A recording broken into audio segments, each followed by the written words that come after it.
Cambiamo argomento, le edicole sono in crisi nonostante siano sempre rimaste aperte in questo periodo di pandemia. Si calcola che ogni giorno ne sparisca quasi una decina. O si cambia o non c'è via d'uscita secondo gli operatori del settore che chiedono aiuti economici al governo e anche alla regione. Giorgio Bonomi.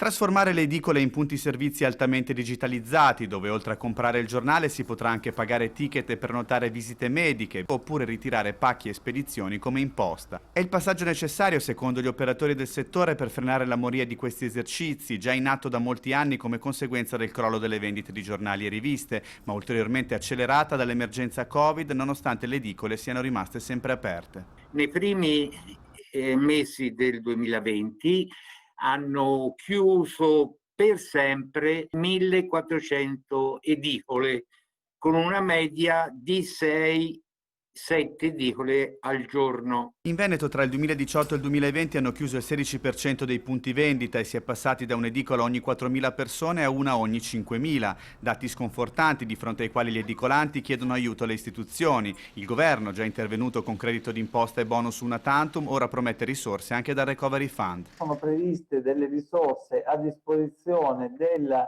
ulteriore trasformazione tecnologica digitale delle imprese editoriali, con una serie di crediti d'imposta. Un intervento necessario anche per salvaguardare la fondamentale funzione sociale delle edicole e informare in modo corretto i cittadini, specie in tempo di Covid. Attraverso la carta stampata, i giornali e le edicole, noi riusciamo a combattere un nemico che si chiama fake news, che purtroppo ormai galoppa attraverso strumenti tecnologici.